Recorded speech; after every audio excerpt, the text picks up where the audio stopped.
전립선 한 20g 정도를 정상으로 보는데 대개 오시는 분들은 한 30g 내외 정도가 있어요. 저는 개인적으로 한 40g 이상 전립선 크기가 크다 그러면 약물 치료는 한계가 있을 수 있다라고 해서 수술이나 시술을 고려하는데요. 제가 대학에서 진료를 할 때 한 70세 넘으신 환자분은 전립선 약을 외부에서 한 7년째 드시고 계셨어요. 다른 병원에서는 평생 먹어야 돼요 라고 듣고 오신 거죠. 그런데 그분의 초음파를 해봤더니 전립선이 무려 80g이 넘는 상태였고 정상의 4배가 넘는 전립선 비대증이 심한 경우였죠. 이런 경우에는 약으로는 해결되기가 어렵습니다. 이것은 몇 년 드셔서 축적되는 개념이 아닙니다.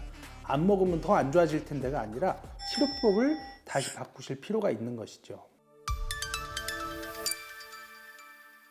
몇 년씩 전립선 약을 드시면서도 효과가 없다고 오시는 분들이 많이 계십니다. 특별히 나아졌나? 좀 좋아진 것 같은데 그래도 완벽하진 않고 여전히 밤에 깬다든지 수분을 참지 못해서 오시는 분들이 많아요. 약을 먹어서 효과가 있을 때는 좋은 상황이 되지만 효과가 없을 때는 이걸 어떻게 해야 될지에 대해서 정확한 기준이 없다는 거죠. 의사는 평생 먹으라고 하는데 나는 분명히 그렇게 효과가 있는 것 같지는 않고 이 약을 언제까지 먹어야 되는지 고민을 많이 하시면서 저희 병원에 오시는 경우가 많습니다.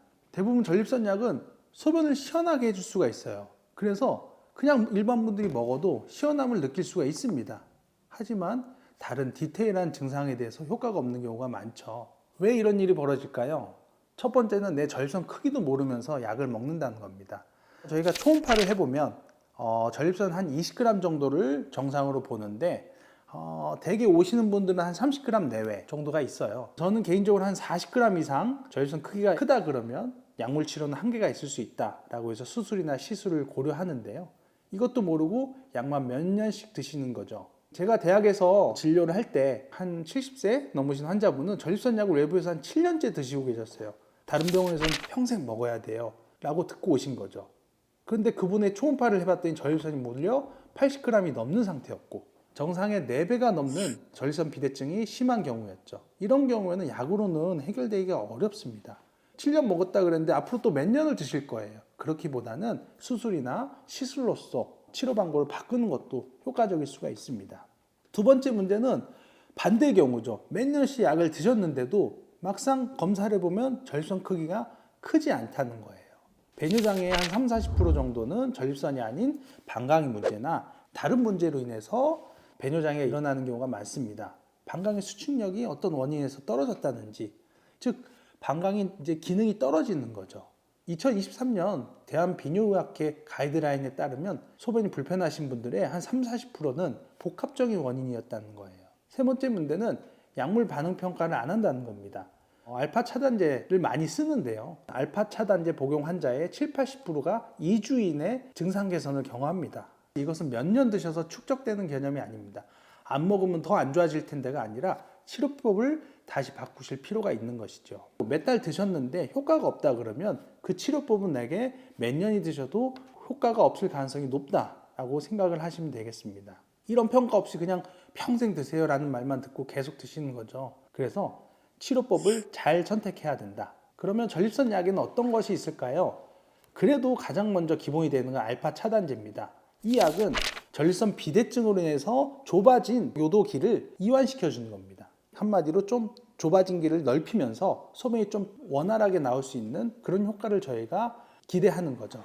이 약들의 특징은 복용 후에 한 2-3일 이내에 효과가 나타나기 시작한다는 겁니다. 그래서 최대 효과는 한 2주 정도면 나타납니다. 꼭 전립선 비대증이 아닌 경우에도 이 알파 차단제를 쓰는 경우가 있는데요. 그런 분들도 소변을 굉장히 수월하게 본다고 하십니다. 그렇기 때문에 만약 2주가 지났는데도 소변 상태가 드라마틱하게 좋아지지 않는다 라고 생각하면 내가 전립선 비대증이 심한가 아니면 다른 질병이 있나 그 상태를 파악해야 된다는 거죠.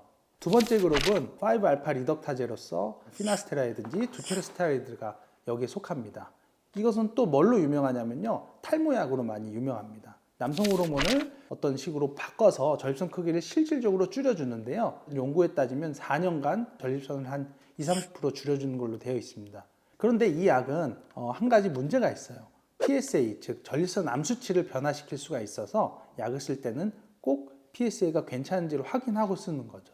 이 약들을 드시면 성욕이 감토돼요? 아니면은 발기가 안 되는 것 같아요? 아니면은 사정했을 때 사정액이 안 나온다는 그런 부작용들을 호소하시는데요. 이런 부작용들은 약을 끊고 얼마 있으면 다시 돌아오는 경우로 되어 있습니다. 세 번째로 많이 쓰는 전립선 약으로는 과민성 방광약인 항무스카린제나 베타3 작용제입니다. 하루 8회 이상 빈뇨나 급박뇨가 있을 때 씁니다. 꼭 8회 이상이 아니라 내가 생각보다 자주 본다, 아니면 좀 참기 어려울 때 이런 약을 쓰는 경우도 있죠.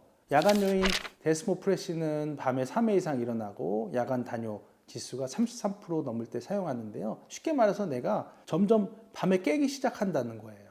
한두 번씩 깨나 싶지만 그 이상 3번, 4번 넘어가면 이제 수면의 질이 확 떨어지거든요. 그럴 때는 병원을 찾아와서 이런 야간 단뇨에 대한 검사를 해놓고 약을 쓰는 방법들이 있습니다.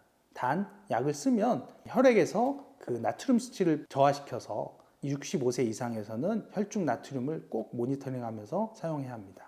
요즘에 타다나필 5mg을 많이 알고 있으신데요. 이거는 비아그라 성분을 10분의 1로 낮춰서 만든 약인데요. 이것은 전립선과 발기부전을 동시에 치료할 수 있다라고 되어 있습니다. 매일 드시도록 되어 있는 약이고요. 이런 거는 성기능 향상에도 좋지만 이거 먹었더니 소변이 좋아지더라고 해서 그걸 드시는 분들도 많습니다. 자, 그럼 이제부터 어떻게 해야 되는지 제가 실제로 시행하던 프로토콜을 알려드릴게요. 첫 번째는 정확한 진단을 해야겠죠. 초음파를 하는데 저희는 사실 복부로 하기보다는 직장 쪽으로 들어가서 초음파를 합니다. 직장 쪽으로 제가 손가락을 넣으면 전립선이 만져질 정도로 가까이 있기 때문에 그쪽으로 초음파를 가서 전립선이 얼마나 큰지, 그리고 전립선은 염증은 없는지 등, 암이 의심되지 않는지 등을 1차적으로 영상으로 보고요. 피검사를 통해서 전립선암을 감별합니다. 그리고 저희 병원은 요속검사, 잔뇨검사를 필수로 하는데요. 실제로 배뇨의 힘을 상태를 보고 잔뇨 평가를 해서 기본적으로 소변을 어떻게 보시는지 평가를 합니다. 두 번째는 IPSS라는 설문지를 통해서 객관적으로 좋아졌는지를 평가하지만 기본적으로 내가 드셔보면 좋아졌다, 안 좋아졌다가 분명히 차이가 있습니다. 그래서 저는 보통 약을 드리고 한 2주 있다가 환자분을 뵀는데요. 그때 환자분이 좋아졌다라 그러면은 그 약으로 좀 일정 기간을 유지하고요. 반응이 좀 더디다 싶으면 약을 바꾸던지 저희가 해야겠죠. 전립선이 많이 크거나 아니면 PSA가 정상적이라 그러면 알파 차단제와 5알파 리덕차제라는 약을 같이 쓰는데요. 이럴 때는 PSA도 같이 봐야 되고 설문지도 같이 하면서 적절하게 약을 모니터링 안에 쓰고요. 그러면서 전립선 크기를 측정합니다. 그래서 알파 차단제 단독으로 쓰기보다는 전립선이 큰 분에 대해서는 이 약을 같이 쓰는 게 더 좋아지더라라는 보고들이 많이 있습니다. 그런데 환자분들 보면 한 가지 증상만 있어서 오기보다는 증상도 복합적이고 다른 병원에서 상당 기간 치료를 받아도 효과가 없는 분들이 저희 병원에 많이 오시기 때문에 진료 과정이 이렇게 단순하지는 않습니다. 다른 병이 없는지도 봐야 되고 여러 가지 측정할 것이 많은데요. 가장 문제는 치료 반응이 없을 때의 대처겠죠.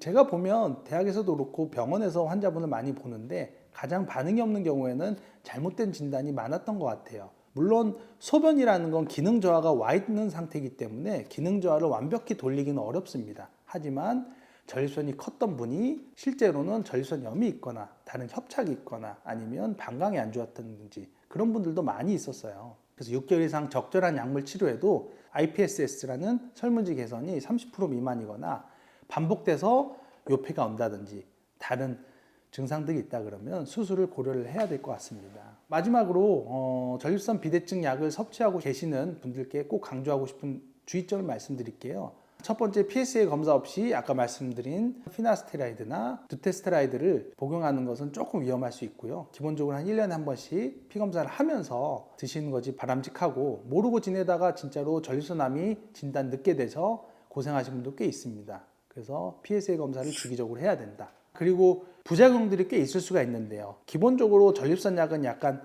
혈압을 좀 낮추는 경향이 있어요. 심하진 않지만. 극단적으로는 기립선 저혈압이 생겨서 노인분들께서 넘어지는 경우도 있고 어지럽다고 하시는 분도 있고, 이런 분들은 적절하게 약물을 바꾸면서 부작용 없이 꾸준하게 먹는 요법을 써야겠습니다. 세 번째는 그냥 평가 없이 무작정 장기 복용하는 겁니다. 미국에서도 가이드라인을 할 때 한 12주에서 24주마다 치료 평가를 해서 약물 반응을 보고 치료를 유지하는 것을 권고합니다. 그래서 3개월 이상 약을 먹었는데도 효과가 없다 그러면은 내 진단이 맞는지 아니면은 다른 약을 써야 되는지 이런 것들을 생각해 볼 필요가 있다라고 생각합니다. 제가 오늘 이렇게 강조드리는 이유는요, 소변이 불편한 분들이 많다는 거예요. 그래서 요즘 광고 보면은 뭐 영양제라든지 이런 얘기도 많이 나오고, 실제적으로 병원을 오지 않지만 꽤나 많은 분들이 영양제를 사서 드시는 분도 있고, 아니면은 오랫동안 다른 병원에서 약을 드시고 있지만 효과가 만족하지 않는 분도 많이 있었어요. 그렇기 때문에 적절한 진단과 치료 방법이 필요하다라고 생각합니다. 약은 필요할 때, 효과가 있을 때만 먹어야 되고요. 필요가 없다 하면 끊어야 됩니다. 이 원칙을 꼭 기억하세요. 그래서 효과가 없는 약을 몇 년씩 혹은 평생 드실 이유는 없습니다. 그래서 오늘 하셔야 할 일은 내가 무슨 약을 먹는지 파악을 하고, 내가 정말 전립선이 안 좋은가, 그런 객관적인 지표를 병원과 상의하고 그다음에 피검사나 요속검사를 해서 훨씬 더 효과 있게 치료를 받으면서 생활할 수 있겠습니다. 이 영상이 도움되셨다면 전립선 때문에 고민하는 가족이나 지인분께 꼭 공유해 주세요. 건강하세요. 감사합니다.